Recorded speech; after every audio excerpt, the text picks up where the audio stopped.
इसका क्या आंसर होगा? ठीक है, क्वेश्चन नंबर 1 देखिएगा। विवेक सिंह नमस्ते बेटा, नमस्ते। एक बार बच्चों शेयर कर दो सभी लोग, फटाफट शेयर करो, जल्दी से फटाफट शेयर कर दो, है ना, फुल एनर्जी के साथ शेयर करिए बच्चों। खुश रहो खुश रहो खुश रहो। अभिषेक प्रजापति खुश रहो, सभी को आशीर्वाद। बहुत शानदार शानदार, सारे बच्चे जुड़ते जा रहे हैं जुड़ते जा रहे हैं जुड़ते जा रहे हैं। बहुत बहुत स्वागत, बहुत बहुत स्वागत है सभी बच्चों का। चलिए बच्चों इसका आंसर बताइएगा। आप पढ़ाई पर ध्यान दीजिए, सभी लोग जो है कॉपी और पेन लेकर के बैठेंगे और आंसर जरूर बताएंगे। आंसर बताना जरूरी है। पहला क्वेश्चन आपके सामने है, ये बहुत ही इंपॉर्टेंट, मोस्ट इंपॉर्टेंट क्वेश्चन है, एयरफोर्स एग्जाम में आ सकता है ये क्वेश्चन, है ना। सरल आवर्त गति से सवाल है ये, ध्यान दीजिएगा। सरल आवर्त गति करते हुए कण के वेग और विस्थापन के मध्य वक्र कैसा होगा? प्यारे बच्चों, आपको सिंपल हार्मोनिक मोशन करते हुए किसी भी पार्टिकल के लिए वेलोसिटी डिस्प्लेसमेंट ग्राफ बताना है। जो वेग विस्थापन ग्राफ होगा वो कैसा होगा? जल्दी से आप लोग रिप्लाई करो फटाफट। रितेश दीक्षित कह रहे हैं स्ट्रेट लाइन, फैजान रजा एलिप्स। जल्दी जल्दी बच्चों बताते जाओ फटाफट। काफी बच्चे स्ट्रेट लाइन, बहुत सारे बच्चे स्ट्रेट लाइन। चलिए हम देखते हैं कि कैसा वक्र होगा। प्यारे बच्चों एक चीज समझना, जब कोई पार्टिकल सिंपल हार्मोनिक मोशन करता है तो उसका जो वेलोसिटी डिस्प्लेसमेंट इक्वेशन होता है आप सभी को पता है, v बराबर होता ओमेगा अंडर रूट ए स्क्वायर माइनस वाई स्क्वायर। ये सबको पता है।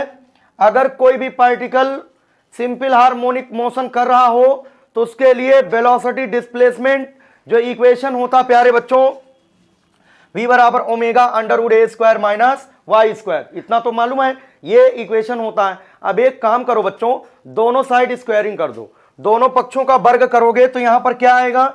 v square. यहां पर स्क्वायर करोगे क्या आएगा? Omega square. और ये अंडर रूट हट जाएगा तो क्या होगा? ए स्क्वायर माइनस वाई स्क्वायर। ठीक है, अब क्या करना है? v स्क्वायर बराबर अंदर मल्टीप्लाई कर दो ओमेगा स्क्वायर से, तो ओमेगा स्क्वायर ए square minus omega square Y square. ठीक है, अब y यहां पर डिस्प्लेसमेंट है, v यहां पर वेलोसिटी है। तो बच्चों यहां पर क्या करना है? इसको पक्षांतर कर लो, इस टर्म को इधर ले आओ तो क्या आएगा? v square plus omega square Y square बराबर ओमेगा स्क्वायर ए स्क्वायर।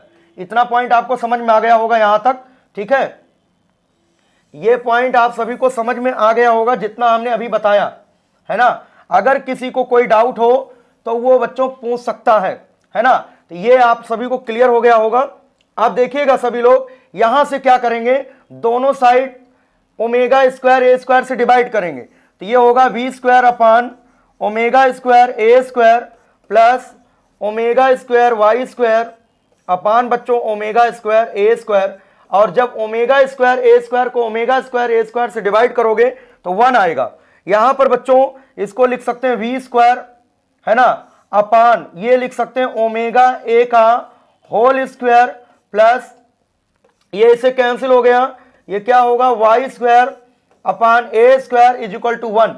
एक चीज ध्यान रखना है, अगर इसको x मान ले, x स्क्वायर अपान ए square plus y square upon b square बराबर 1, इस तरीके का अगर इक्वेशन होता है, x स्क्वायर अपान बच्चों a square plus y square upon b square बराबर 1, ये किसका इक्वेशन है? जरा आप लोग जवाब दो, किसका इक्वेशन है? अब काफी बच्चों का जवाब आ रहा। अब बहुत सारे बच्चों ने ऑप्शन नंबर डी बता दिया। इतना बताने के बाद हमारे सभी बच्चों का दिमाग खुल चुका है। वो सब बच्चे कह रहे हैं कि जो है ऑप्शन नंबर डी सही होगा, मतलब इलिप्स होगा। इलिप्स का मतलब दीर्घवृत्त होगा। अब समझ गए ना, स्ट्रेट लाइन नहीं होगा, स्ट्रेट लाइन ग्राफ नहीं बनता बच्चों। यहां पर इसका देखो, ये इक्वेशन रिप्रेजेंट करता है अगर वेलोसिटी को एक्स एक्सिस पर माने, ठीक है, या वेलोसिटी को वाई एक्सिस में मान लो और वाई को एक्स एक्सिस में मान लो, तो क्या होगा? एक्स स्क्वायर अपान ए square plus y square upon b square बराबर 1। इस फॉर्मेट में अगर कोई इक्वेशन है तो सिंपली वो किसे रिप्रेजेंट करेगा, वो इलिप्स को रिप्रेजेंट करेगा। तो समझ गए होंगे, अगर कोई भी पार्टिकल सिंपल हार्मोनिक मोशन करता है तो उसके लिए वेलोसिटी डिस्प्लेसमेंट ग्राफ कैसा होता है, इलिप्स होता है प्यारे बच्चों। तो कौन सा ऑप्शन होगा, option number D right option होगा। ठीक है, समझ में आ गया सभी लोगों को। ठीक है, अब कोई दिक्कत, किसी को कोई दिक्कत नहीं होनी चाहिए। चलो बच्चों नेक्स्ट क्वेश्चन देखते हैं। अगला सेकंड क्वेश्चन बहुत ही प्यारा क्वेश्चन है, बहुत ही अच्छा क्वेश्चन है और बेसिकली कॉन्सेप्ट बेस्ड क्वेश्चन है। देखो बच्चों, यहां पर क्वेश्चन को हिंदी में और इंग्लिश में दोनों मीडियम में दिया गया है और आपको समझना है कि क्या आंसर होगा इसका। जल्दी से बताएं।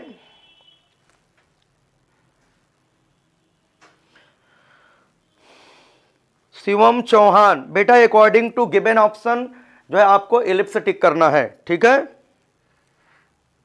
ये तो बेटा वैभव यादव, ये हमने समझाने के लिए जो है आपको थोड़ा बड़ा बताया, बट आपको इतना अनुभव होना चाहिए कि अगर इस तरीके से y बराबर प्लस माइनस करके under would a square minus something है ना, तो उस या तो सर्किल होगा या तो एलिप्स होगा। अगर a बराबर b होता है तो वृत्त का समीकरण हो जाता है, नहीं तो दीर्घवृत्त हो जाएगा, है ना। तो ये आपका जनरल मैथमेटिक्स है। अगर आपको मैथमेटिक्स आती है तो देख करके आप बता सकते हो, इक्वेशन आपने देखा, इक्वेशन को देख करके आप बता सकते हो कि एलिप्स हो जाएगा, है ना। तो यहां पर क्वेश्चन का आंसर दीजिएगा सभी लोग। चलिए ठीक है, जूम अब तो दिख रहा होगा बच्चों, अब तो दिख रहा होगा क्वेश्चन। ठीक है, क्वेश्चन को थोड़ा बड़ा करवा दे रहे हैं, क्वेश्चन को बड़ा करवा दे रहे हैं, कोई दिक्कत नहीं है इसमें। क्वेश्चन को अब देखिएगा, है ना, क्वेश्चन को बड़ा करवा दे रहे हैं। आप सभी लोग क्वेश्चन का जवाब दीजिए। विजय तिवारी स्वागत है। काफी बच्चे जो है सी ऑप्शन दे रहे हैं।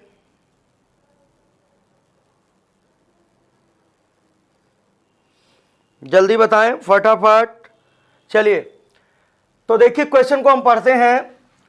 भौतिक मात्रा जो यहां निर्धारित करती है कि ए दिए गए प्रणाली से थर्मल संतुलन में है या नहीं है और एक प्रणाली बी के साथ है। तो प्यारे बच्चों, जो ऊष्मागतिकी का शून्यवां नियम है, पहले उसको हम बताते हैं पॉइंट। ऊष्मागतिकी का शून्यवां नियम ताप को परिभाषित करता है। ऊष्मागतिकी का शून्यवां नियम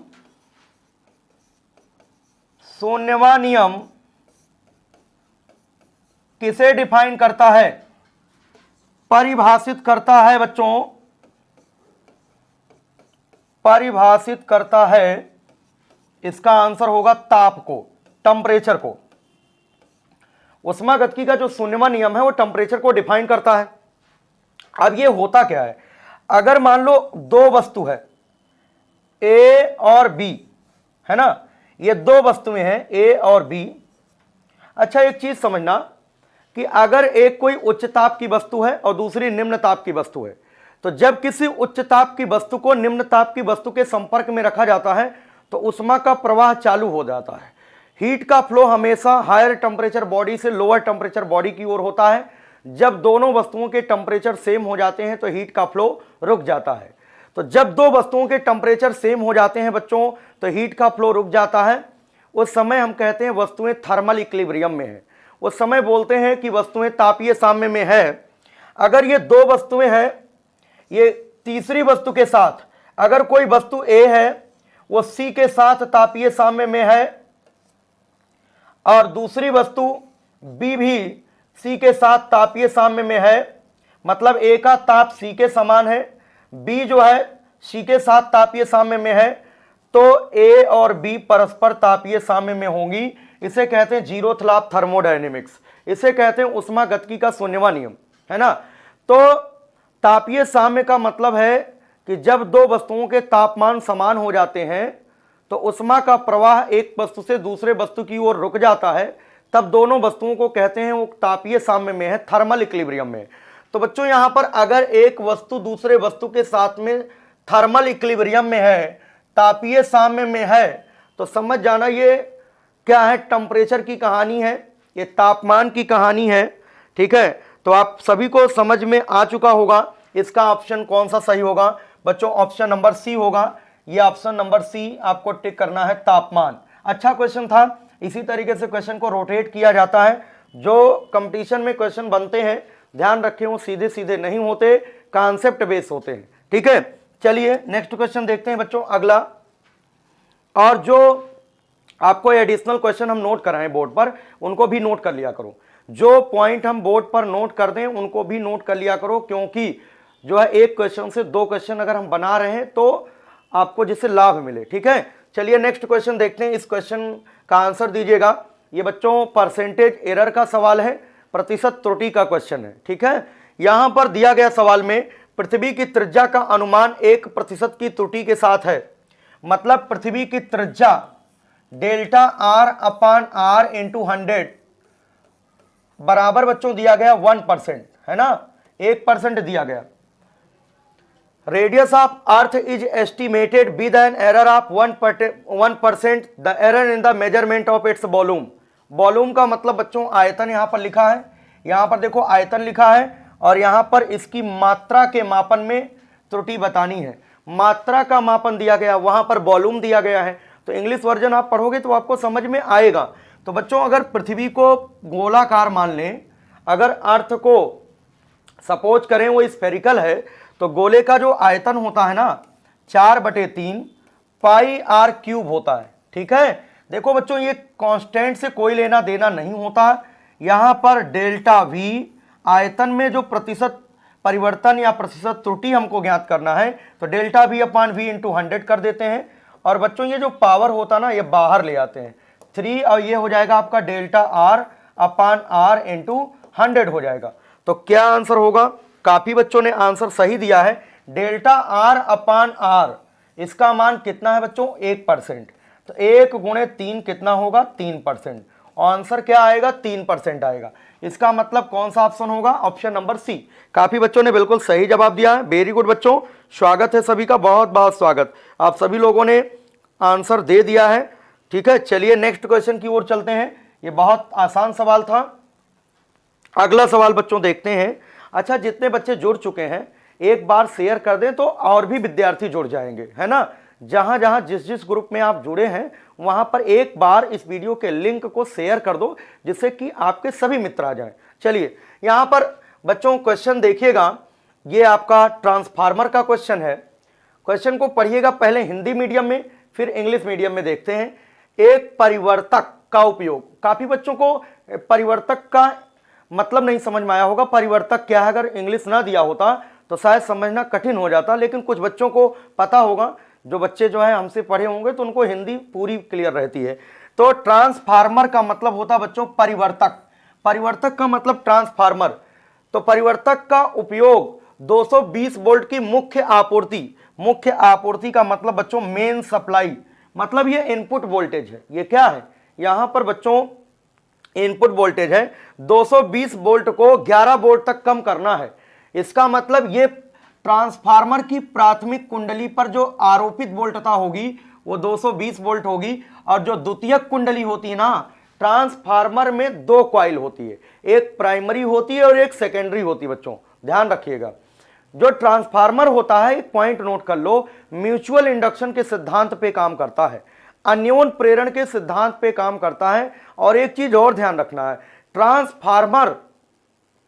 ट्रांसफार्मर जो होता है ये डीसी पे काम नहीं करता, ये हमेशा एसी पे काम करता है। अगर आपसे पूछा जाए ट्रांसफार्मर क्या चीज नहीं बदल पाता है, ट्रांसफार्मर जो है आवृत्ति को, इनपुट सिग्नल की फ्रीक्वेंसी को चेंज नहीं कर पाता है। तो प्यारे बच्चों, जो 220 वोल्ट से 11 वोल्ट तक कम किया गया ट्रांसफार्मर द्वारा, अगर वोल्टता को रिड्यूस किया गया तो बताओ ट्रांसफार्मर कौन सा यूज किया गया होगा, स्टेप डाउन। कौन सा ट्रांसफार्मर होगा, स्टेप डाउन होगा बच्चों, मतलब अपचाई होगा। ठीक है, तो 220 वोल्ट की आपूर्ति है, इनपुट वोल्टता है, आउटपुट वोल्टेज में 11 वोल्ट दिया गया है, पढ़ने के बाद पता चल रहा है। और बच्चों प्राइमरी, सेकेंडरी, प्राथमिक और द्वितीयक, देखना ध्यान से, प्राथमिक मतलब प्राइमरी बच्चों और द्वितीयक का मतलब सेकेंडरी। प्राथमिक कुंडली में करंट 5 एम्पियर है, सेकेंडरी कॉइल में 90 एम्पियर है, विद्युत धाराएं क्रमशः परिवर्तित होती हैं, तो ट्रांसफार्मर की दक्षता बतानी है। बच्चों एफिशिएंसी जो ईटा होता है, दक्षता ट्रांसफार्मर की जो एफिशिएंसी होती है उसका हम फार्मूला बताना चाहेंगे आपको। Output power upon input power into 100। जो विद्यार्थी इस फार्मूले को नहीं जानते हैं जरूर नोट कर लें कि भाई ट्रांसफार्मर की अगर आपको दक्षता कैलकुलेट करना है, एफिशिएंसी कैलकुलेट करना है, तो क्या करोगे, आउटपुट पावर को इनपुट पावर से डिवाइड करोगे, जो आएगा उसको 100 से मल्टीप्लाई कर दोगे। क्यों? क्योंकि ऑप्शन में परसेंटेज में दिया गया है। ठीक है, क्लियर हो रहा होगा। अब ये बताओ बच्चों, पावर तो जानते ही हो, पावर का फॉर्मूला आप जानते हो, P बराबर होता है V इंटू आई, जानते हो ना, P बराबर VI होता है। तो अगर आउटपुट पावर की बात करें तो output voltage into output current ऐसा होगा, और इनपुट पावर PI की अगर बात करें तो input voltage into input current ऐसा हो जाएगा। ठीक, अब देखो आउटपुट जो पावर होगा ये आउटपुट वोल्टेज गुणे आउटपुट धारा, इसका मतलब ये द्वितीयक कुंडली वाला वोल्टेज और द्वितीयक कुंडली वाली धारा, और इनपुट कहां देते हैं, प्राथमिक कुंडली का वोल्टेज, प्राथमिक कुंडली की करंट। तो यहां पर बच्चों एफिशिएंसी जो आएगी, दक्षता, तो क्या होगा, VO into IO upon VI into II into 100 कर देंगे बच्चों, ये परसेंटेज में आ जाएगा। अब एक चीज बताओ, आउटपुट वोल्टेज कितना है यहां पर, 11 वोल्ट, और द्वितीयक कुंडली की जो करंट होती है वही आउटपुट करंट होती है, वो 90 एम्पियर दी गई है, 90 एम्पियर बच्चों, अपान इनपुट वोल्टेज कितना है, 220 कर दो, इंटू इनपुट धारा बच्चों कितनी है, 5 एम्पियर है ना, 5 एम्पियर है, इंटू क्या हो जाएगा, 100। अब एक काम करो, 0 से ये 0 कैंसिल हो जाएगा, क्लियर है सभी लोगों को। अब 11 1 के 11, 11 दूना 22, और 2 इंटू 5 10, और 10 से एक बच्चों 10 कट जाएगा, 9 इंटू 10 कितना होगा, 90%। कितना आंसर आएगा, 90%। काफी बच्चों का अच्छा जवाब है, ऑप्शन नंबर डी बता रहे हैं बच्चे। चलो वेरी गुड बच्चों, 90% हो जाएगा। तो कुल मिला के ये है कि जो मेन सप्लाई पर वोल्टेज अप्लाई किया जाता है, जो वोल्टता सप्लाई दी जाती है वो इनपुट वोल्टेज होता है, प्राथमिक कुंडली में जो करंट होती है वो इनपुट करंट होती है, और जितना वोल्ट तक बदला जाता है, जिस वोल्ट में कन्वर्ट किया जाता है, वो सेकेंडरी कॉइल पर मिलता है, द्वितीयक कुंडली का होता है, तो वो आउटपुट हो जाएगा। द्वितीयक कुंडली में जो करंट होती है वो आउटपुट करंट होती है। एफिशिएंसी के लिए output power upon input power into 100 होता है। ठीक है, समझ में आ गया होगा सभी लोगों को, स्क्रीनशॉट आप ले सकते हैं, कोई दिक्कत की बात नहीं। चलिए नेक्स्ट क्वेश्चन देखते हैं। ट्रांसफार्मर का क्वेश्चन जरूर आएगा आपके एग्जाम में, जो जो हम बता रहे हैं आएगा, तो इसको आप अच्छे से रिवाइज कर लें। चलिए इस क्वेश्चन को बताइए, थ्योरेटिकल क्वेश्चन है, एयरफोर्स में आ सकता है ये भी क्वेश्चन। चलिए, ये आपके कोई भी एग्जाम हो, है ना, जरूरी नहीं एयरफोर्स, कोई भी एग्जाम हो, कोई भी कॉम्पिटिटिव एग्जाम हो, सभी कॉम्पिटिटिव एग्जाम में पूछा जाता है ना, स्पेशल की बात नहीं करते हैं। बट ये क्वेश्चन ऐसा है ना, ये कम्युनिकेशन सिस्टम से है, तो जितने भी एग्जाम होते हैं सभी एग्जाम में ये क्वेश्चन रख दिया जाता है। The waves used by artificial satellite for communication purpose. ठीक है, जल्दी बताएं क्या आंसर होगा इसका, फटाफट जवाब दीजिए, इस क्वेश्चन का आंसर बताइए। काफी लोग जो है ए ऑप्शन बता रहे हैं, कुछ लोग सी बता रहे हैं, कुछ लोग एक्स रेज बता रहे हैं। जल्दी बताएं, फटाफट जल्दी बताएं। चलिए, जो ऑप्शन ए बताने वालों की संख्या है सबसे ज्यादा है, और यही ऑप्शन सही भी है, माइक्रोवेव।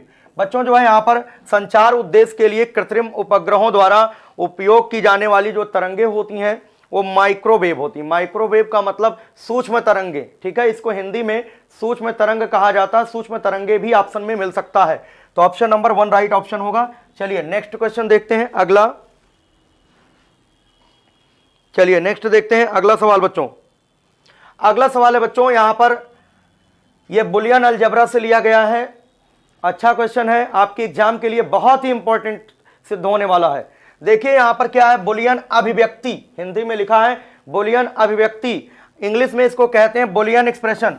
क्या बोलते हैं, बुलियन एक्सप्रेशन। यहां पर बच्चों एक बुलियन एक्सप्रेशन दिया गया है, a प्लस बी का होल बार, ठीक है, multiplied by a into B का होल बार बराबर 1, मतलब आउटपुट आपको 1 दिखाना है।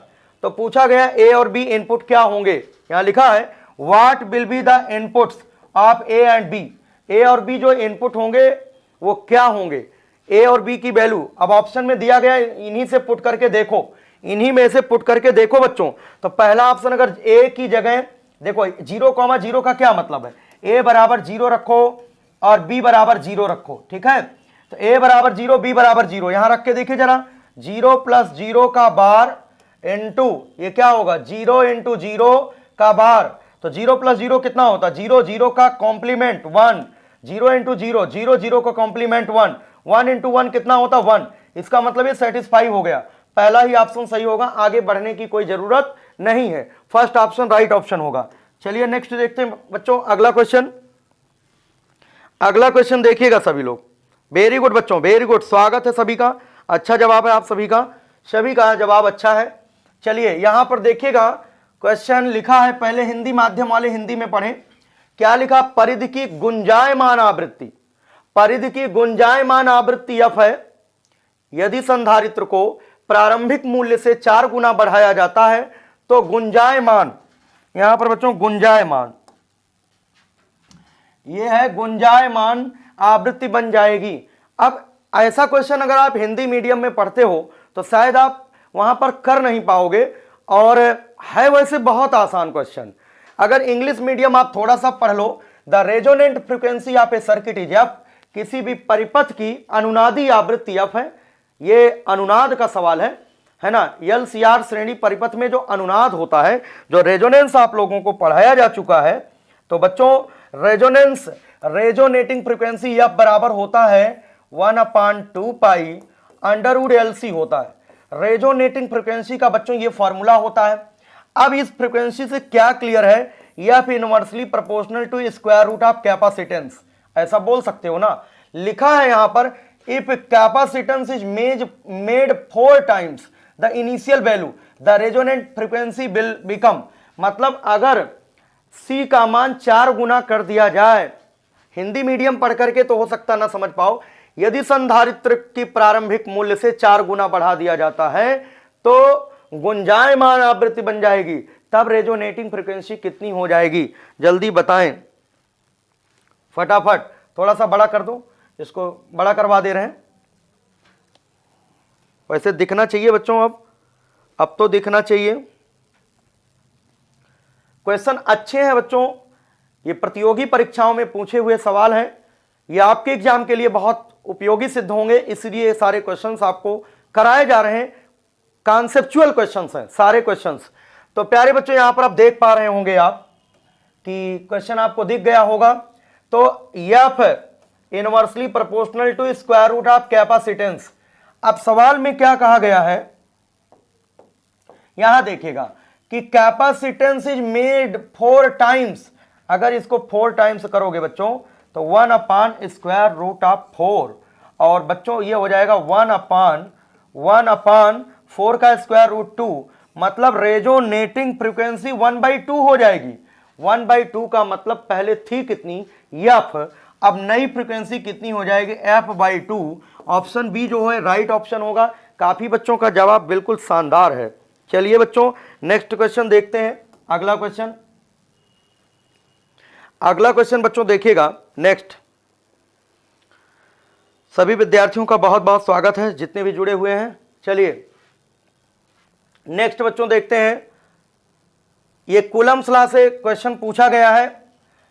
2 charges of equal magnitudes and at a distance R exert a force F on each other. If charges are half and distance between them is double, then new force acting on each charge, मतलब यह है समान परिमाण के 2 आवेश हैं, r दूरी पर जब उनको रखा जाता है तो कितना बल लगाते हैं एक दूसरे पर या फोर्स लगाते हैं।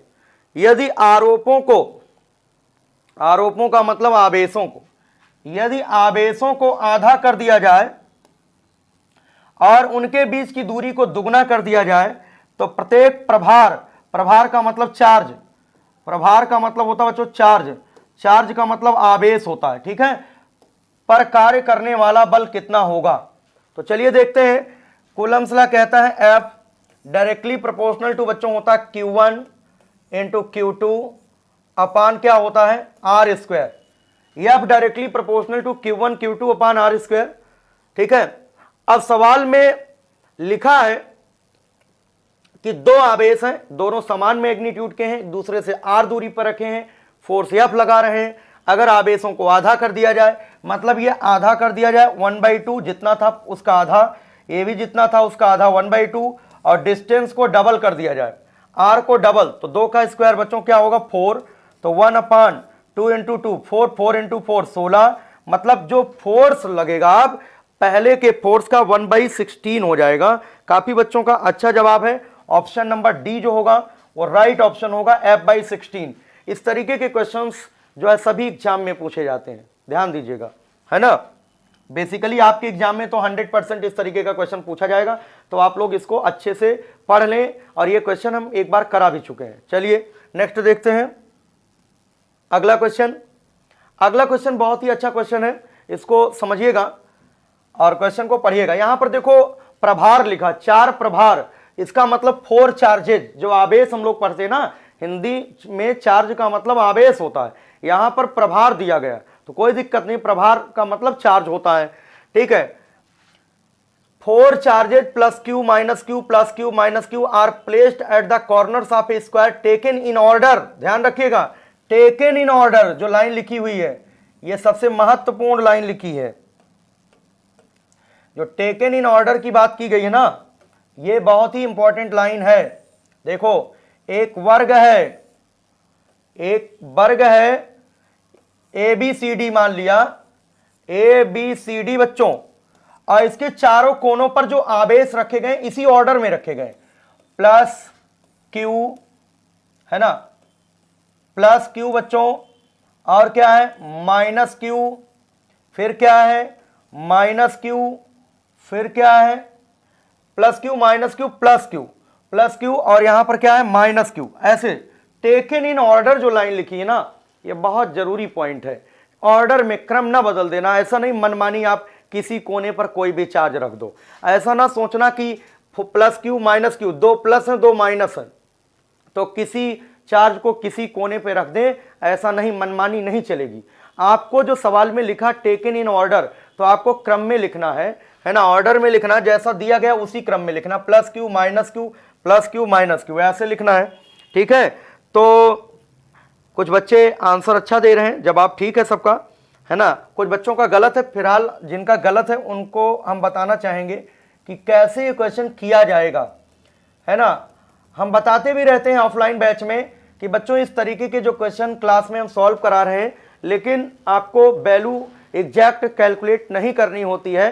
प्रतियोगी परीक्षाओं में सिर्फ यही पूछा जाता है कि उस पर्टिकुलर पॉइंट पर इलेक्ट्रिक फील्ड 0 होगी या नहीं होगी, पोटेंशियल 0 होगा कि नहीं होगा, लेकिन एनालिसिस पूरी कराते हैं। ऑफलाइन बैच में एनालिसिस पूरी कराने से मतलब क्या निकलता है कि आपका पूरा पूरा कॉन्सेप्ट जो है क्लियर हो जाता है, ठीक है। तो चलिए बच्चों हम लोग देखते हैं इस क्वेश्चन को। ये सेंटर है, अगर यहां पर हम लोग इलेक्ट्रिक फील्ड की बात करें तो इलेक्ट्रिक फील्ड बच्चों वेक्टर क्वांटिटी होती है, पहले तो ये जान लो। अगर प्लस Q चार्ज है ना, तो उसकी वजह से जो इलेक्ट्रिक फील्ड होता है वो अवे फ्रॉम द चार्ज होता है। सपोज दैट ये प्लस Q चार्ज है ना, इससे स्मॉल r दूरी पर यहां पर इलेक्ट्रिक फील्ड का डायरेक्शन आपसे पूछा जाए तो दूर की ओर होगा, मतलब इलेक्ट्रिक फील्ड दूर होगा। अगर ये माइनस होता ना, तो इलेक्ट्रिक फील्ड का डायरेक्शन उसी की ओर होता है ना। तो ये पॉइंट आपको याद रखना है, ये पॉइंट आपको याद रखना है कि प्लस चार्ज है तो उसकी वजह से इलेक्ट्रिक फील्ड प्लस चार्ज से दूर होता है, अगर माइनस चार्ज है तो माइनस चार्ज की ओर होता है इलेक्ट्रिक फील्ड। अगर ये कॉन्सेप्ट आपको पता है, ये बिंदु आपको दिमाग में सेव है, आप इस क्वेश्चन का जवाब दे सकते हो। देखो बच्चों यहां पर अगर हम बात करें इस पॉइंट पर, अगर हम यहां की बात करें, इस O पॉइंट की बात करें, सेंटर पर इस प्लस की वजह से यहां पर जो इलेक्ट्रिक फील्ड होगी वो अवे फ्रॉम द चार्ज होगा।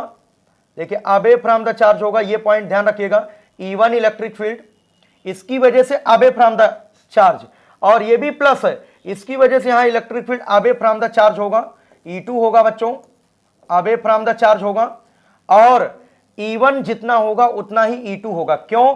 चार्ज सेम है और चार्ज से यहां तक की जो दूरी है वही यहां से यहां तक की दूरी है। तो चार्ज जो यहां है वही चार्ज यहां है, यहां से यहां तक की जितनी दूरी है उतनी यहां से यहां तक की दूरी है।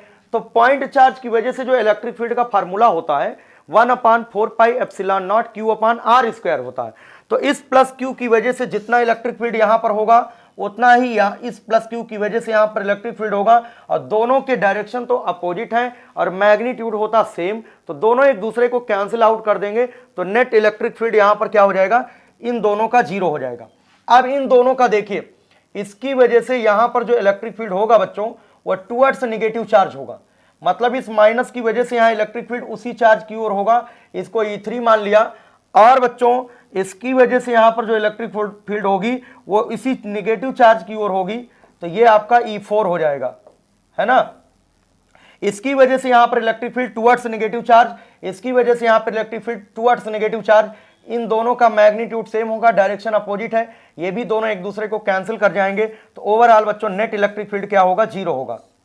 सॉल्व नहीं करना पड़ा, आपको केवल डायरेक्शन देखना पड़ा, है ना, और डायरेक्शन के अकॉर्डिंग आप लोगों ने देख लिया कि दो इलेक्ट्रिक फील्ड एक दूसरे के अपोजिट हैं, तो वो एक दूसरे को क्या कर जाएंगी? कैंसिल कर जाएंगी। क्लियर हो गया होगा सभी लोगों को, ये पॉइंट क्लियर हो गया होगा।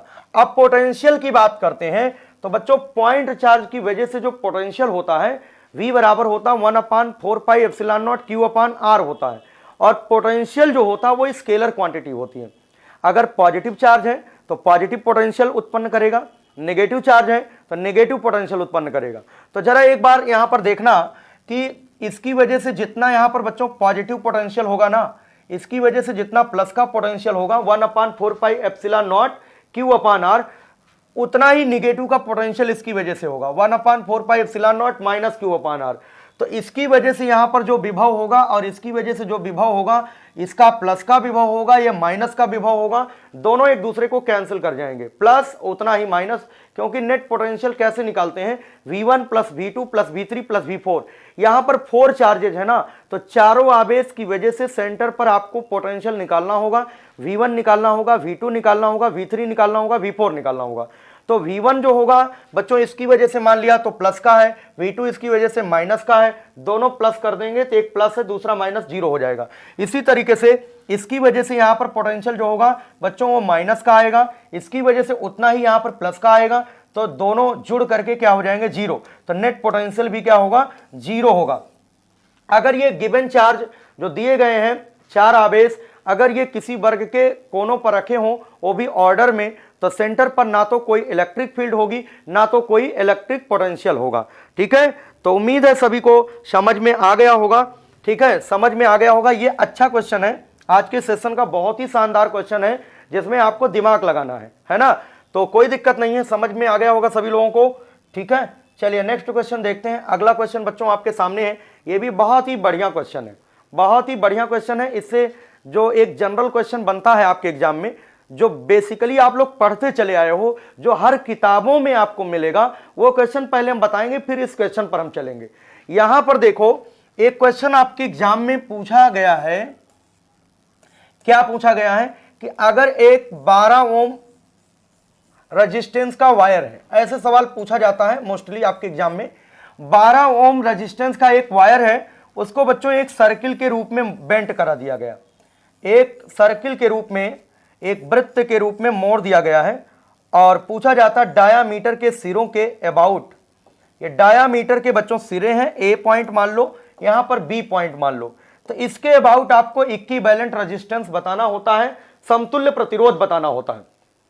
इस क्वेश्चन की बाद में बात करेंगे जो सामने दिख रहा है, ठीक है, स्क्रीन पर। पहले इस क्वेश्चन की बात करिए जो आपके एग्जाम में आ चुका है, पहले जो क्वेश्चन आपके एग्जाम में आया है पहले उसकी चर्चा करते हैं, फिर जो जरूरी क्वेश्चन हमें लगता है कि आ सकता है तो वो क्वेश्चन अभी हम डिस्क्राइब कर देंगे, परेशान ना हो। यहां पर देखो बच्चों 12 ओम रेजिस्टेंस का वायर है, सुन लो ध्यान से, हमारी बात को सुन लो बच्चों। तो 12 ओम रेजिस्टेंस का वायर है, इसको एक सर्किल के रूप में मोड़ा गया, एक वृत्त के रूप में मोड़ा गया। तो ये समझ में आ गया कि अगर वृत्त के रूप में मोड़ा गया है और डायामीटर के सिरों के अबाउट आपको समतुल्य रेजिस्टेंस बताना है, तो आधी लंबाई ऊपर है और आधी लंबाई नीचे है, तो बच्चों ये 6 ओम ऊपर चला जाएगा और 6 ओम कहाँ चला जाएगा, नीचे। टोटल था कितना, 12 ओम।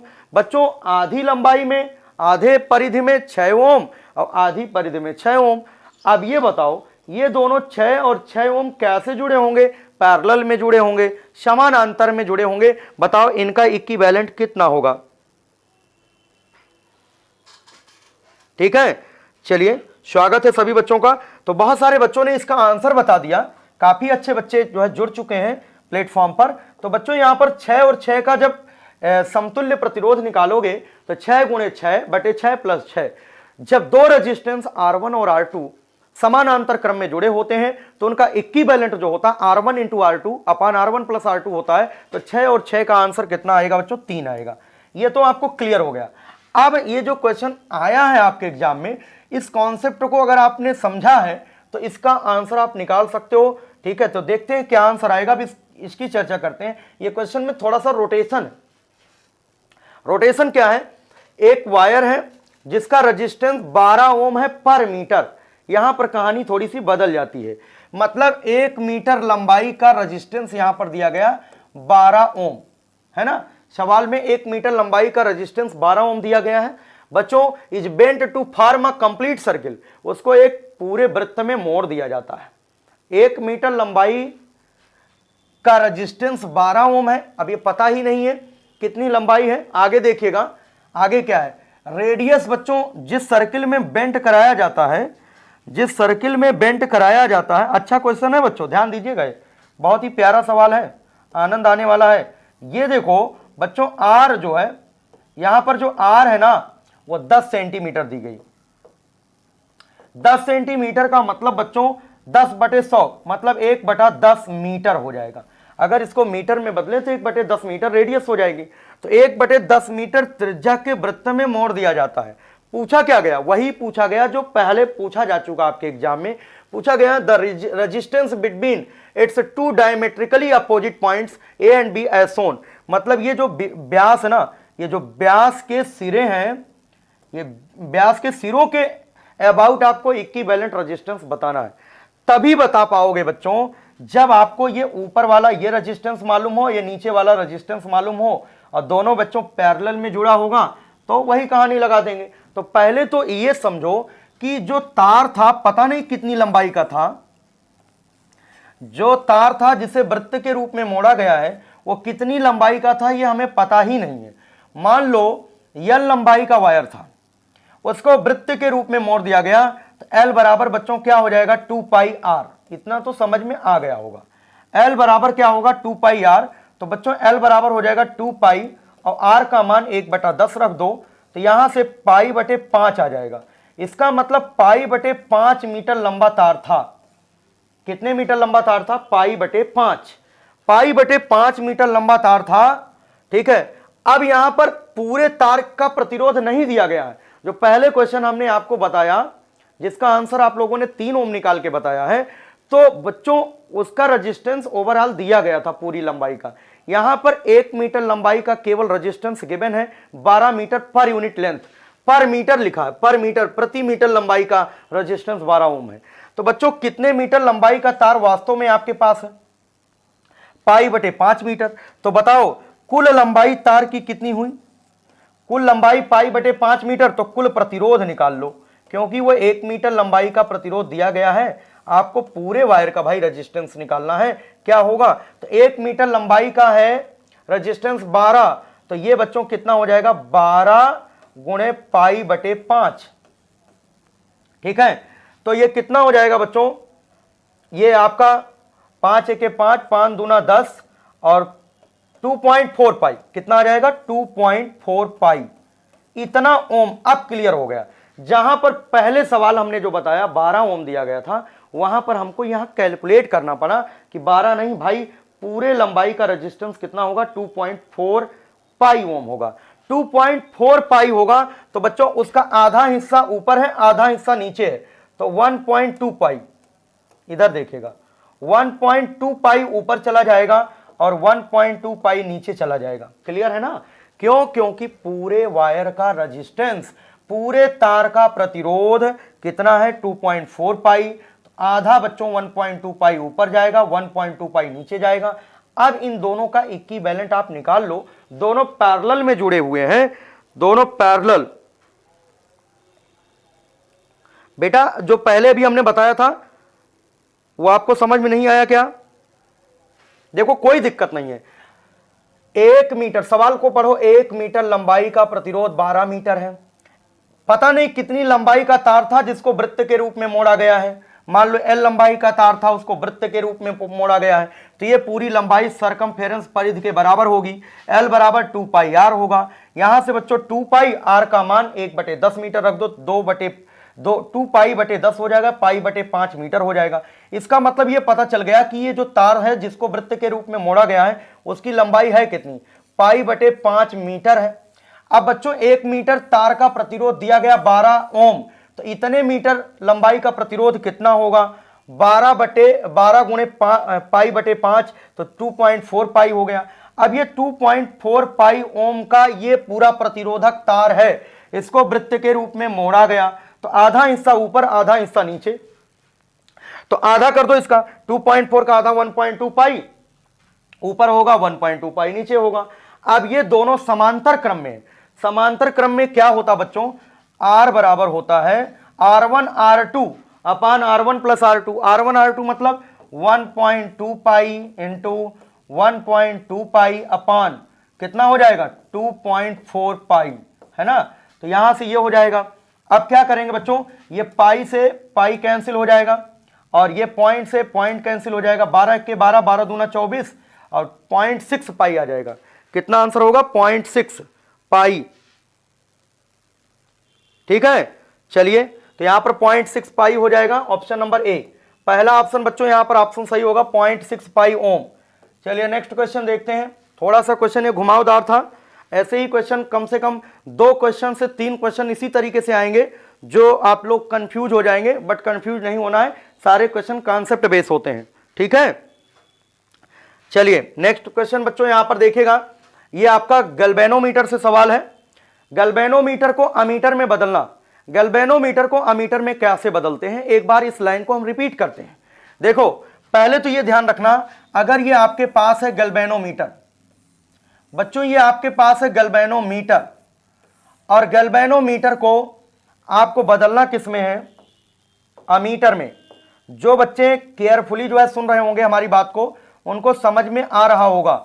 गैल्वेनोमीटर को बच्चों हमें अमीटर में बदलना है, तो क्या करते हैं, गैल्वेनोमीटर के पैरेलल में एक लो रेजिस्टेंस का वायर जोड़ते हैं, और इस लो रेजिस्टेंस के वायर को बोलते हैं शंट रेजिस्टेंस। क्या बोलते हैं, शंट रेजिस्टेंस बोलते हैं।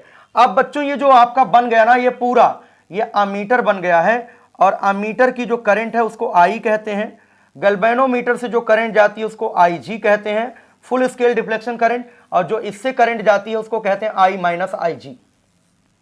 इतना समझ में आया कि नहीं आया? पहला पॉइंट नोट करो आप सभी लोग, गैल्वेनोमीटर को अमीटर में बदलने के लिए गैल्वेनोमीटर के पैरेलल में एक लो रेजिस्टेंस का वायर कनेक्ट करते हैं जिसको शंट रेजिस्टेंस कहते हैं, ठीक है। गैल्वेनोमीटर के पैरेलल में एक लो रेजिस्टेंस वायर कनेक्ट करते हैं, उस लो रेजिस्टेंस वायर को क्या बोलते हैं, शंट रेजिस्टेंस बोलते हैं, ठीक है। चलिए तो यहां पर काफी बच्चे अच्छा जवाब दे रहे हैं, और यहां पर देखिएगा पूछा क्या गया है सवाल में, एक गैल्वेनोमीटर है हैविंग रेजिस्टेंस ऑफ 8 ओम।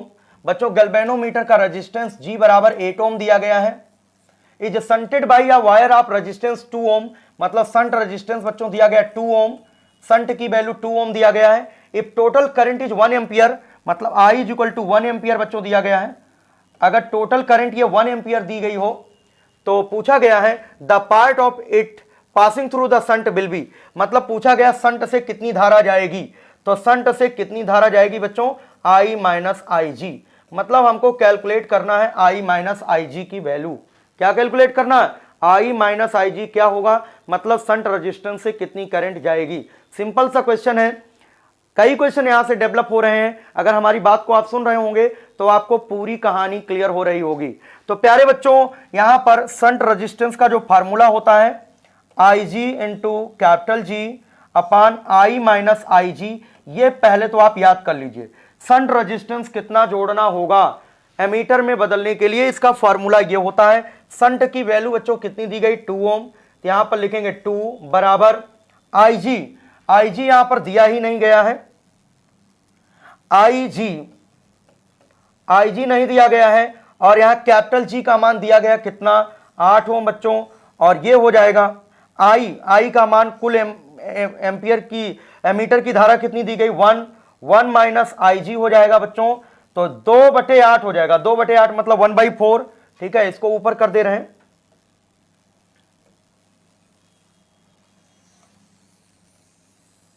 इतना समझ में आ गया होगा सभी को, ठीक है। अब देखिए इसके बाद यहां पर कैलकुलेट करते हैं, ये 2/8 हो जाएगा 1/4 बच्चों, और ये हो जाएगा IG अपान 1 माइनस IG, क्रॉस मल्टीप्लाई कर दो तो 1 माइनस IG बराबर 4IG हो जाएगा बच्चों, तो ये 5IG बराबर 1, 5IG बराबर 1 हो जाएगा। तो यहां से गैल्वेनोमीटर की जो करंट आएगी 1/5 0.2 एम्पियर, मतलब गैल्वेनोमीटर से जो करंट जाएगी 0.2 एम्पियर जाएगी। अब हमको गैल्वेनोमीटर की करंट नहीं बतानी है, हमको यह बताना है कि शंट से कितनी करंट जा रही होगी। शंट से जो करंट जा रही होगी बच्चों I माइनस IG जा रही होगी, और I का मान दिया गया 1, और गैल्वेनोमीटर की करंट कितनी है 0.2, कितना आंसर आएगा 0.8 एम्पियर। I माइनस IG हमको कैलकुलेट करना था कितना जो है शंट से पास कर रही होगी, ठीक है। वेरी गुड बच्चों, वेरी गुड, स्वागत है सभी का।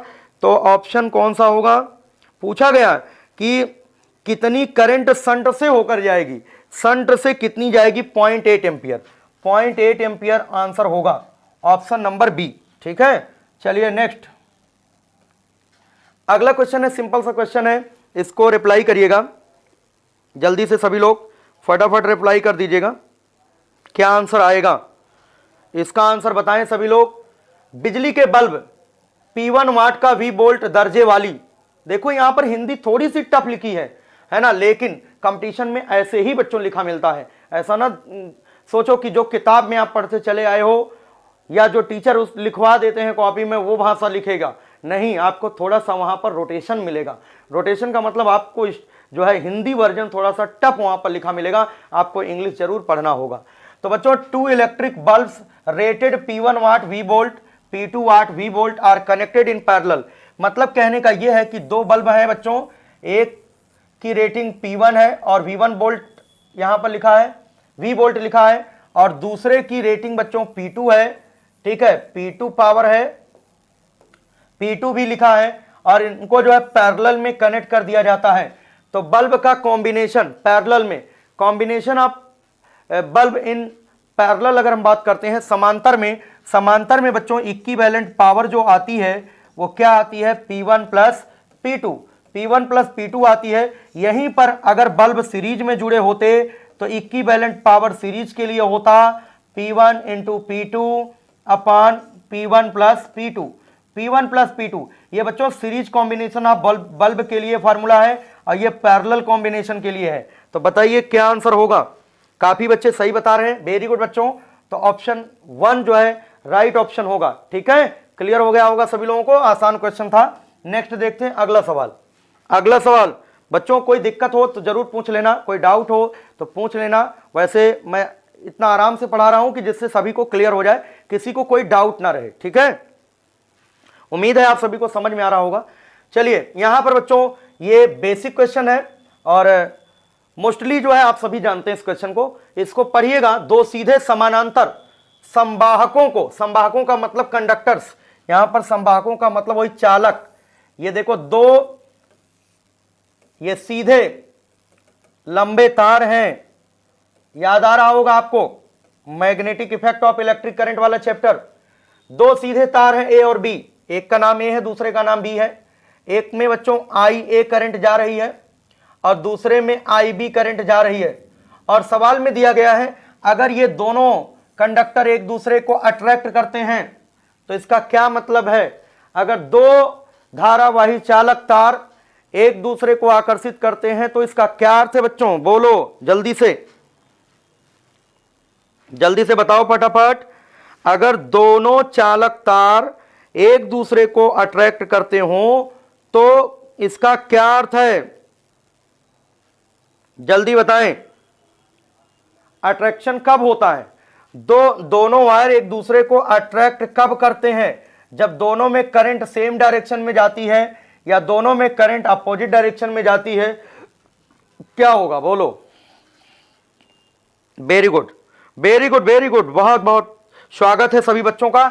जब दो वायर में करंट सेम डायरेक्शन में जाती है ना तो दोनों वायर एक दूसरे को अट्रैक्ट करते हैं, और जब दोनों वायर में एंटी पैरेलल, इसको कहते हैं पैरेलल बच्चों, अगर ये डायरेक्शन बदल देते ना तो इनको बोलते हैं एंटी पैरेलल। क्या बोलते हैं, पैरेलल का मतलब होता है कि जब धाराओं की दिशा समान हो तो समांतर बोलेंगे, और धाराओं की दिशा विपरीत हो तो एंटी पैरेलल बोलेंगे। तो यहां पर दो धाराएं दिशा में समानांतर हो, दिशा में समानांतर का मतलब है सेम डायरेक्शन में करंट फ्लो कर रही हो, ठीक है, वेरी गुड, एक ही दिशा में बहे, गुड वेरी गुड।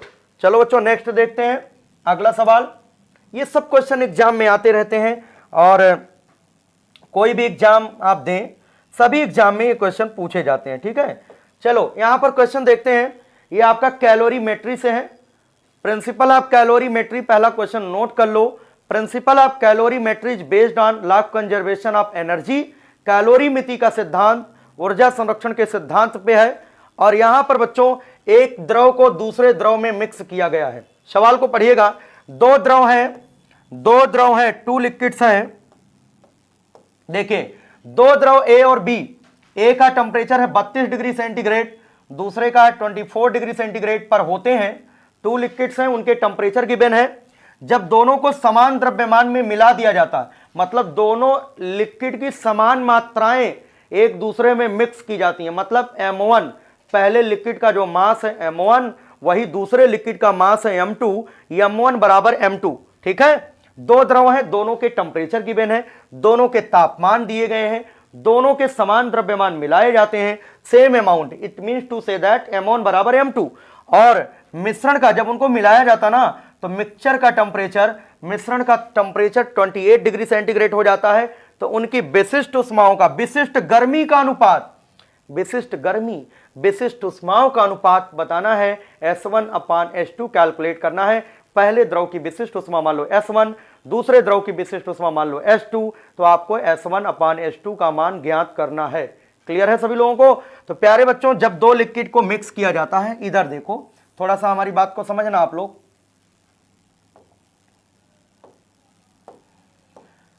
इधर देखिए, जैसे मान लो दो लिक्विड है बच्चों, एक का मास मान लो M1 है और इसकी स्पेसिफिक हीट S1 है, टेम्परेचर θ1 है, M1S1 θ1, और एक दूसरा लिक्विड है बच्चों, दूसरा लिक्विड है, इसका मास M2 है, स्पेसिफिक हीट S2 है और टेम्परेचर θ2 है। जब दोनों लिक्विड को आपस में मिला दिया जाता है तो एक मिक्सचर तैयार होता है, मिक्सचर का टेम्परेचर मान लो θ है। तो ये जो फॉर्मूला निकलता है, हम तो डायरेक्ट यहां पर फॉर्मूला लिखेंगे, बट ऑफलाइन बैच में हम प्रॉपर बताते हैं, दी गई उष्मा बराबर ली गई उष्मा, heat lost is equal to heat gained हम बताते हैं, law of conservation of energy ऊर्जा संरक्षण का सिद्धांत बताते हैं कि दी गई उष्मा निकालते हैं, फिर ली गई उष्मा निकालते हैं, फिर दोनों को बराबर करते हैं तो टेम्परेचर ऑफ मिक्सचर आ जाता है। हेडिंग डलवाते हैं बाकायदा कि determination of temperature of mixture, मतलब मिश्रण का तापमान ज्ञात करना, और प्रॉपर ये चलता है, आधे घंटे से ऊपर का डिस्कशन होता है। फिलहाल हम लोगों को क्वेश्चन करना है, तो मिक्सचर का टेम्परेचर बच्चों कैसे फाइंड आउट करेंगे, फॉर्मूला याद रखिएगा, M1S1 θ1, याद करने का तरीका M1S1 θ1 प्लस M2S2 θ2 है ना, अपान क्या होगा बच्चों M1S1 प्लस M2S2। ये फार्मूला निकल के आता है एट लास्ट, अंत में यही आता है, मिश्रण का टेम्परेचर, मिश्रण का तापमान यही आता है। वेरी गुड बच्चों। तो यहां पर ये M1S1 θ1 प्लस M2S2 θ2 अपान M1S1 प्लस M2S2 होता है। अब M1 M2 बराबर है, अगर बच्चों यहां पर M2 की जगह M1 रख दो, यहां M2 की जगह M1 रख दो, तो जब M1 कॉमन लोगे, यहां पर भी M1 कॉमन लोगे तो कट जाएगा, तो क्या बचेगा S1 θ1 प्लस S2 θ2 अपान S1 प्लस S2, तो क्या बचेगा वो लिखते हैं। यहां पर मिश्रण का ताप क्या होगा बच्चों, यहां पर क्या लिखेंगे, इधर देखो थीटा बराबर हो जाएगा S1 theta 1, M1 M2 cancel हो गया न्यूमरेटर डिनोमिनेटर से, S2 थीटा 2 अपान बच्चों क्या हो जाएगा S1 प्लस S2।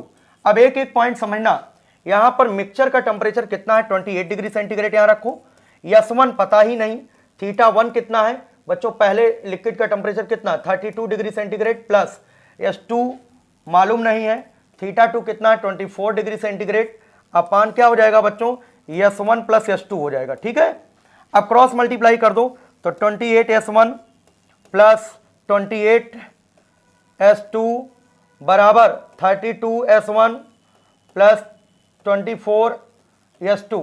एक काम करो, इस वाले को इधर ले आओ, 28 में से 24 घटाएंगे तो 4S2 होगा बच्चों, और 32 में से 28 घटाएंगे तो 4S1 होगा। तो ये 4 से 4 क्या हुआ कैंसिल हो गया, S1 बराबर S2, तो S1 अपान S2 बराबर कितना आएगा 1:1। S1 अपान S2 क्या हो जाएगा 1:1 आएगा। काफी बच्चों का अच्छा जवाब है, वेरी गुड बच्चों, ऑप्शन नंबर सी जो है राइट ऑप्शन होगा। ठीक है, चलिए नेक्स्ट देखते हैं अगला क्वेश्चन। अगला क्वेश्चन बच्चों देखिएगा, यहां पर इसका जवाब दीजिएगा सभी लोग। चलिए बताइए क्या आंसर आएगा इसका। कमरे के तापमान पर ऑक्सीजन, कमरे के तापमान पर ऑक्सीजन, बच्चों यहां पर जो ऑक्सीजन है ना O2 है, यह द्विपरमाणु गैस है कि आरएमएस गति, और जो है आरएमएस गति, आरएमएस वेग दिया गया 500 मीटर पर सेकेंड, उसी तापमान पर सेम टेम्परेचर पर हाइड्रोजन, हाइड्रोजन मतलब H2 की आरएमएस गति क्या होगी, है ना, कैलकुलेट करना है, फटाफट बताएं। तो आरएमएस गति का फॉर्मूला क्या होता है, पहले तो ये जानेंगे हम लोग। आरएमएस गति Vrms बराबर होता बच्चों √3RT अपान m होता है। कोई दिक्कत? ऑक्सीजन के लिए अगर बात करते हैं, ऑक्सीजन के लिए बच्चों आरएमएस गति कितनी दी गई 500, तो यहां पर रखेंगे Vrms की जगह 500 बराबर हो जाएगा √3RT, और जो मॉलिक्यूलर मास ऑक्सीजन का होता है ना O2 है ना, O का 16 होता, O2 का 32 हो जाएगा, तो यहां पर 32 लिख देंगे बच्चों, दोनों पक्षों का स्क्वायर कर दो, वर्ग कर दो, तो 500 का वर्ग मतलब 500 इंटू 500 बराबर होगा बच्चों 3RT अपान 32 होगा, और 32 यहां मल्टीप्लाई कर दो तो 3RT का मान कैलकुलेट हो गया। अब हमें हाइड्रोजन के लिए Vrms बताना है। Vrms for hydrogen √3RT/m, √3RT का मान पता कर लिया, 3RT का मान ये है कितना 500 इंटू 500 इंटू 32 अपान मॉलिक्यूलर मास आपको हाइड्रोजन का रखना होगा। एक हाइड्रोजन का 1 होता तो 2 हाइड्रोजन का 2 होगा बच्चों, 2 होगा तो 2 1 के 2 हो जाएगा, और यहां पर 16 होगा, 16 का वर्गमूल कितना होगा बच्चों 4, और ये 2 बार 500 गुणे 500 है तो स्क्वायर रूट कितना होगा 500, 500 इंटू 4 कितना हो जाएगा 2000 हो जाएगा, 2000 मीटर पर सेकेंड आंसर आएगा, 2000 मीटर पर सेकेंड। ठीक है, वेरी गुड। तो बच्चों ऑप्शन नंबर कौन सा होगा, बी ऑप्शन सही होगा, 2000 मीटर पर सेकेंड। किया क्या हमने, पहले ऑक्सीजन के लिए आरएमएस वेग दिया गया था, फार्मूला लगाया, मॉलिक्यूलर मास यहां पर रख दिया, और बच्चों ये 3RT का मान निकाल लिया। अब हमें हाइड्रोजन के लिए उसी टेम्परेचर की बात की गई है ना, सेम टेम्परेचर, इसलिए 3RT का मान हमने पूरा पूरा निकाल लिया, और फिर से वही फार्मूला लगाया आरएमएस वेलोसिटी √3RT/m, और 3RT का मान यहां से रख दिया, m का मान हाइड्रोजन के लिए रखना होगा, सॉल्व कर लिया, आंसर आ गया। ठीक है, तो क्लियर हो गया होगा सभी लोगों को, किसी को कोई डाउट नहीं होना चाहिए। चलिए नेक्स्ट, अगला क्वेश्चन बच्चों देखिएगा, नेक्स्ट है, नेक्स्ट क्वेश्चन क्या है, 360 मीटर पर सेकेंड तरंग वेग, यहां पर वेलोसिटी ऑफ वेव दिया गया 360 है ना मीटर पर सेकेंड, और 500 hertz frequency n is equal to दिया गया 500 हर्ट्ज, आवृत्ति यहां पर दी गई है 500 हर्ट्ज। तो सबसे पहला काम, आगे पढ़ो ही नहीं, पहले यहां से वेवलेंथ निकाल लो, v बराबर n लैम्डा होता है, तो लैम्डा इज इक्वल टू क्या होगा v अपान n कर दो, v का मान कितना है 360 बटे बच्चों क्या हो जाएगा 500, यहां से कैंसिल होगा, कितना होगा 36/50 मीटर, इतना क्लियर हो गया होगा।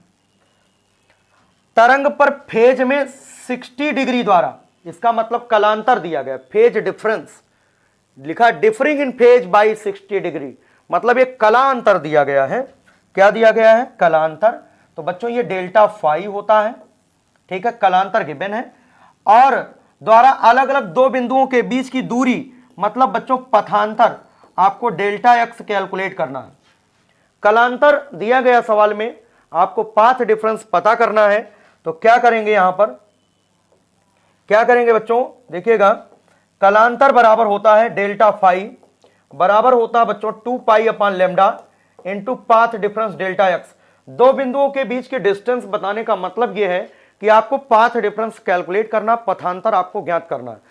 तो देखिएगा यहां पर डेल्टा फाई का मान कितना गिवन है, फेज डिफरेंस 60 अंश का मतलब होगा पाई बटे 3, पाई बटे 3 का मतलब 60 अंश होता है, और ये 2 पाई अपॉन लेमडा हो जाएगा, इनटू क्या होगा, डेल्टा एक्स हो जाएगा। क्लियर है सभी लोगों को? तो पाई से पाई बच्चों कैंसिल हो जाएगा, ठीक है।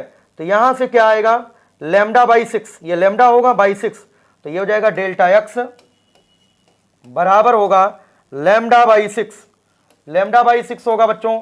यहां से क्या करेंगे, लेमडा का मान रखेंगे 36 बटे ये 50 होगा, इंटू 6 हो जाएगा, 6 से 6 चौक 36 हो जाएगा, कितना आएगा, 6 बटे 50, 6 बटे 50, 6 बटे 5 होता 1.2 होता, और 6 बटे 50 है तो 0.12 होगा। तो option number C, option number C होगा, ठीक है। तो सी ऑप्शन जो है राइट ऑप्शन होगा। सबका क्लियर हो गया होगा। यहां पर आसान क्वेश्चन, 2 स्टेप फॉलो करना था, v दिया गया था, n दिया गया था, तो लेमडा निकालो, पाथ डिफरेंस आपको कैलकुलेट करना है, फेज डिफरेंस सवाल में दिया गया डिग्री में, उसको आप रेडियन में कन्वर्ट कर लो, और डेल्टा फाई बराबर 2 pi by lambda into delta x, lambda calculate करना था। तो ये जो दिया गया था, इससे हमने लेमडा कैलकुलेट कर लिया, वैल्यू पुट कर दिया, तो फेज डिफरेंस की वजह से आपको पाथ डिफरेंस पता चल गया। क्लियर है सभी लोगों को? किसी को कोई डाउट नहीं होना चाहिए। चलिए बच्चों नेक्स्ट क्वेश्चन, सवाल को सॉल्व भी करते चलिएगा आप लोग। ये आपका ऑप्टिक्स का क्वेश्चन है और बहुत ही बेसिक क्वेश्चन है, आसान है। 0.05 फोकस दूरी वाले, मतलब बच्चों यहां पर फोकल लेंथ एफ दिया गया है 0.05 मीटर। उत्तल दर्पण है इसलिए प्लस फोकल लेंथ होगी बच्चों।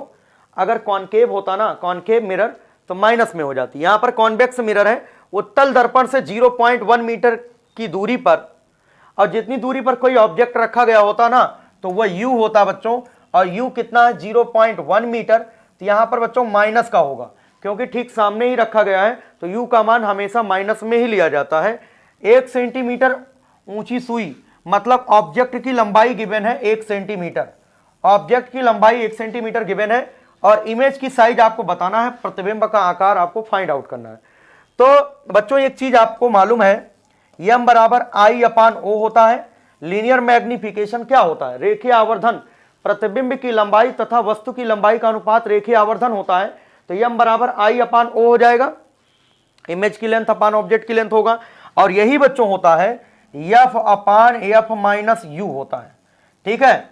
अब I कैलकुलेट करना है, O दिया है, f दिया है, u दिया है, तो ये लगा दो I अपान O, O का मान बच्चों 1 सेंटीमीटर यहां रखो, f का मान कितना है 0.05 रख दो, यहां पर बच्चों 0.05, और u की जगह माइनस का रखेंगे तो प्लस हो जाएगा 0.1, 0.1 को 0.10 कर सकते हैं। तो कितना आएगा यहां पर बच्चों, इसको सॉल्व करेंगे, इसको ऊपर कर दे रहे हैं, ठीक है। इतना समझ में आ गया होगा सबको, ठीक है। देखिए यहां पर देखिएगा बच्चों, आगे स्टेप फॉलो करते हैं। तो I अपान 1 सेंटीमीटर बराबर 0.05 अपान कितना हो जाएगा 0.15, ठीक है। पॉइंट से बच्चों ये पॉइंट कैंसिल हो जाएगा, 5 1 जा 5, 5 3 जा 15, ये 1 यहां चला जाएगा। I बराबर 1/3 सेंटीमीटर, मतलब 0.33 सेंटीमीटर। कौन सा ऑप्शन होगा, ऑप्शन नंबर सी, ठीक है। क्लियर है सभी लोगों को? 0.12 सॉरी 1/3 मतलब 0.33, 0.12 तो पिछले क्वेश्चन का आंसर है, इसका होगा 0.33, ठीक है, ऑप्शन नंबर सी। चलिए नेक्स्ट क्वेश्चन देखते हैं। अगला बहुत ही अच्छे क्वेश्चन है बच्चों, है ना। अगर आपको लगता है कि बहुत अच्छे क्वेश्चन कराए जा रहे हैं तो आप सभी लोग जो है वीडियो को शेयर जरूर करिएगा, जिससे कि ज्यादा से ज्यादा बच्चे इस चैनल से जुड़ सकें और ये यूट्यूब परिवार जो है बहुत बड़ा हो जाए। आप सभी लोग जो है शेयर करते रहिए, शेयर करते रहिएगा सभी लोग। चलिए स्वागत है बच्चों सभी का। अगला क्वेश्चन देखिएगा, which of the following is a dimensional constant, निम्न में से कौन सा विमीय स्थिरांक है। मतलब कौन सा ऐसा कांस्टेंट है जिसकी डायमेंशन होती है, कौन सा ऐसा कांस्टेंट है जिसकी डायमेंशन होती है। बच्चों जो ये रिफ्रैक्टिव इंडेक्स होता है, अपवर्तनांक, देखो यहां पर जो रिफ्रैक्टिव इंडेक्स होता ना, ये डायमेंशन लेस होता है, इसकी कोई बीमा नहीं होती। रिलेटिव डेंसिटी जो आपेक्षिक घनत्व होता, कोई बीमा नहीं होती। जो डाइलेक्ट्रिक कांस्टेंट होता है ये बीमाहीन होता, नो डायमेंशन। लेकिन जो ग्रेविटेशनल कांस्टेंट होता है एक ऐसा नियतांक होता है जिसकी डायमेंशन होती है, इसकी डायमेंशन होती है m-1 L3 T-2। याद भी रखना, ग्रेविटेशनल कांस्टेंट की डायमेंशन होती है, यूनिट होती है बच्चों न्यूटन मीटर स्क्वायर पर किलोग्राम स्क्वायर होता है, और वैल्यू होती है 6.67 इंटू 10⁻11 होता है। ये वैल्यू याद रखना, डायमेंशन याद रखना, यूनिट याद रखना, ठीक है। चलिए आगे देखते हैं अगला क्वेश्चन। अगला क्वेश्चन बच्चों, इस क्वेश्चन का आंसर आप तुरंत दे पाओगे, फटाफट दे दो। यहां पर lens has focal length 20 centimetre. अगर कोई लेंस है उसकी फोकल लेंथ दी गई 20 सेंटीमीटर, और यहां पर हिंदी में लेंस को ताल कहा जाता है, इसकी पावर बतानी है। बच्चों जब फोकल लेंथ सेंटीमीटर में दी गई होती है तो पावर P बराबर होता है 100/F। P बराबर क्या होता है 100/F। तो 100/F का मान 20 कितना होगा बच्चों 5 डायोप्टर, 20×5 ऑप्शन नंबर डी सही होगा, ठीक है। Very good. सभी बच्चे जो है सभी ग्रुप में शेयर करेंगे, है ना, जिससे कि जितने भी बच्चे प्रतियोगी परीक्षाओं की तैयारी कर रहे हैं सभी लोगों को लाभ मिल सके, है ना। तो चलिए नेक्स्ट क्वेश्चन देखते हैं।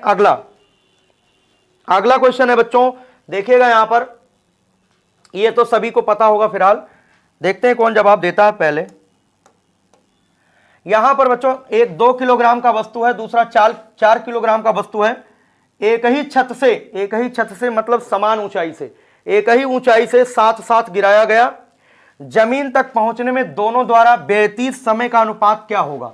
तो प्यारे बच्चों अगर किसी वस्तु को h हाइट से ड्रॉप करते हैं, अगर किसी वस्तु को m द्रव्यमान की वस्तु को h ऊंचाई से छोड़ा जाता है, h ऊंचाई से ड्रॉप करते हैं, तो ग्राउंड तक पहुंचने में जो लगा समय होता है t बराबर होता है √2h/g। ये जो टाइम है ना, इसमें कहीं पर मास नहीं आता। अगर दोनों ब्लॉक को सेम हाइट से ड्रॉप किया गया, सेम छत से ड्रॉप किया गया है, तो दोनों के द्वारा लिया गया जो टाइम होगा वो बिल्कुल समान होगा। इसका मतलब जब दोनों के द्वारा लिया गया समय समान होगा तो रेशियो निकालेंगे 1:1 आएगा।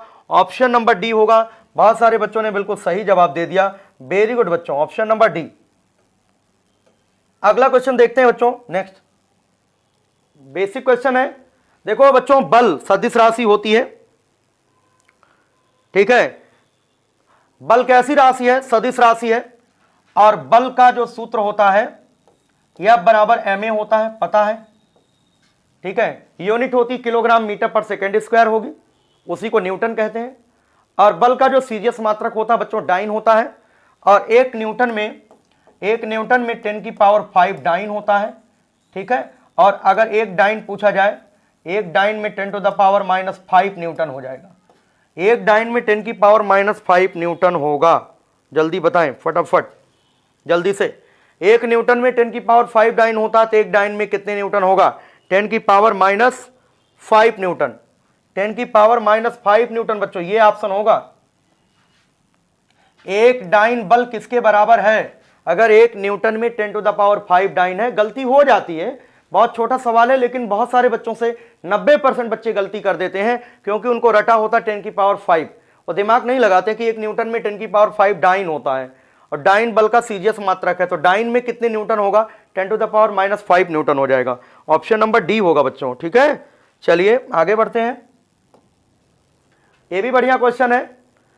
इसको देखिएगा, इसका रिप्लाई करिएगा सभी लोग। बहुत क्वेश्चन हो गए, समझ लो कि एक अगर आपको सीरीज करा रहे हैं जिसमें काफी क्वेश्चन निकल के आ रहे हैं। यहां पर बच्चों गुरुत्वीय त्वरण पृथ्वी के केंद्र पर अधिकतम होता है, गलत। पृथ्वी के केंद्र पर तो 0 होता है, पृथ्वी के सतह पर सबसे अधिक होता है। कहां पर होता है? सतह पर। तो ये ऑप्शन तो बिल्कुल गलत लिखा है। पृथ्वी के केंद्र पर ऋणात्मक होता है, बिल्कुल गलत लिखा है। पृथ्वी के केंद्र पर धनात्मक होता है, गलत है। पृथ्वी के केंद्र पर शून्य होता है, बिल्कुल सही ऑप्शन लिखा है। ऑप्शन नंबर डी, पृथ्वी की सतह पर जी का मान सबसे ज्यादा होता है। पृथ्वी की सतह से चाहे हाइट पर जाए चाहे डेप्थ में जाए, स्मॉल जी का मान डिक्रीज होता है बच्चों। अर्थ के सेंटर पे जाने पर एक्सेलरेशन ड्यू टू ग्रेविटी 0 हो जाती है। Option number D. चलो अगला सवाल है आपके सामने, देखिएगा। नेक्स्ट क्वेश्चन है, जब किया गया कार्य निगेटिव आए, जब किया गया कार्य क्या है? निगेटिव आए, तो वस्तु की गतिज ऊर्जा निश्चित घटती है, वस्तु की गतिज ऊर्जा निश्चित बढ़ती है। कार्य कभी ऋणात्मक नहीं होता। देखो, कार्य धनात्मक भी हो सकता है, ऋणात्मक भी हो सकता है, शून्य भी हो सकता है, ऐसा नहीं है। तो ये जो लिखा लाइन ना, कार्य कभी ऋणात्मक नहीं होता, ये जो लाइन आप देख पा रहे हो, कार्य कभी ऋणात्मक नहीं होता, ये तो फर्जी बात लिखी है ना। कार्य धनात्मक भी हो सकता है, ऋणात्मक भी हो सकता है, 0 भी हो सकता है। वर्क डन में भी पॉजिटिव, नेगेटिव और 0 है ना। W बराबर एफ एस कॉस थीटा, और डिपेंड करेगा थीटा पर। थीटा 0 है यानी एक्यूट एंगल है, तो धनात्मक वर्क होगा। 90 अंश है, 0 वर्क होगा। और बच्चों अगर ऑब्ट्यूज एंगल है थीटा, तो नेगेटिव वर्क होगा। अब वर्क एनर्जी थ्योरम क्या होता है? किसी बल द्वारा किया गया जो कार्य होता है, बच्चों इधर देखो, बल द्वारा जो किया गया कार्य होता है गतिज ऊर्जा में परिवर्तन के बराबर होता है। यह वर्क एनर्जी थ्योरम है। Work done by force is equal to change in kinetic energy delta K. Delta K का मतलब होता है final kinetic energy minus initial kinetic energy. अगर बच्चों गतिज ऊर्जा जो पहले हो वही बाद की हो, अगर किसी वस्तु की काइनेटिक एनर्जी में कोई परिवर्तन ना हो, K1 और K2 बराबर हो, तो वर्क क्या होगा? 0। जो K2 है वही K1, घटाओगे 0 हो जाएगा। लेकिन अगर K2 का मान, अगर बच्चों K2 का मान K1 से बड़ा हो, अगर गतिज ऊर्जा बढ़ रही हो, बाद की काइनेटिक एनर्जी पहले की काइनेटिक एनर्जी से ज्यादा हो, अगर K2 का मान K1 से ज्यादा हो, तो बड़ी संख्या से छोटी संख्या घटाओगे तो बताओ पॉजिटिव आएगा कि नेगेटिव? पॉजिटिव, तो वर्क डन पॉजिटिव हो जाएगा। और तीसरा पॉइंट, अगर K2 का मान K1 से कम हो, मतलब ये K2 बाद की काइनेटिक एनर्जी घट जाए और पहले काइनेटिक एनर्जी ज्यादा थी, तो छोटी संख्या से बड़ी संख्या घटाओगे तो नेगेटिव आएगा, तो वर्क क्या हो जाएगा? निगेटिव। तो वर्क निगेटिव होने का मतलब यह है कि बच्चों बॉडी की काइनेटिक एनर्जी निश्चित रूप से घट रही है, वस्तु की गतिज ऊर्जा निश्चित रूप से घट रही है। और अगर वर्क पॉजिटिव आता तो इसका मतलब काइनेटिक एनर्जी निश्चित रूप से बढ़ रही होती।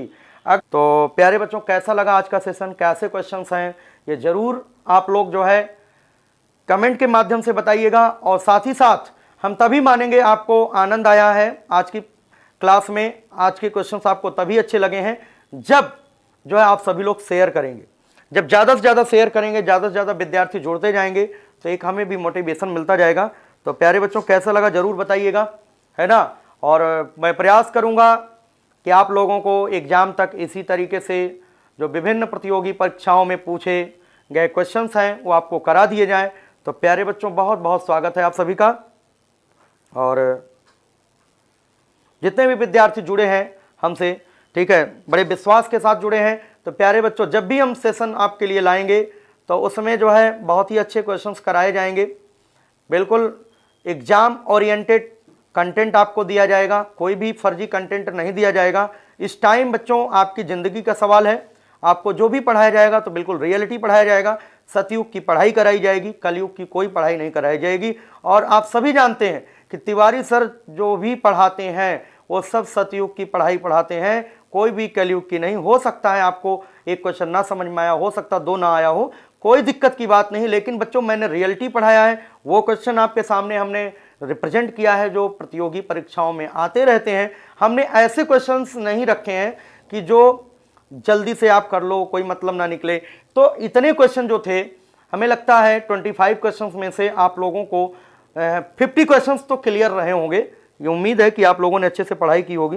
ठीक है। ऑफलाइन बैच जैसे ही शुरू होगा, कुछ बच्चे पूछ रहे हैं ऑफलाइन बैच के बारे में, तो बच्चों जैसे ही स्टार्ट होगा हम यूट्यूब चैनल के माध्यम से, टेलीग्राम चैनल के माध्यम से आप सभी लोगों से बात करेंगे, आप सभी लोगों को इन्फॉर्म करेंगे। और जब तक बच्चों हम कहें ना कि ऑफलाइन क्लासेस जो है शुरू हैं, तब तक आप लोग कानपुर ना आइए। और जो बच्चे आ चुके हैं कोई दिक्कत नहीं, उनका स्वागत है, वो अपने कमरे पे बैठ करके हमारी लाइव क्लास का आनंद ले, कोई दिक्कत नहीं है ना। सभी बच्चों को बहुत बहुत आशीर्वाद, स्वागत है। मिलते हैं बच्चों कल जो है नेक्स्ट सेशन के साथ, ठीक है। और भी अच्छे क्वेश्चंस आप लोगों के लिए लेकर हम प्रस्तुत होंगे आपके सामने, ठीक है बच्चों। शेयर करते रहिएगा, लाइक करते रहिएगा और पढ़ते भी रहिएगा। धन्यवाद बच्चों, जय हिंद।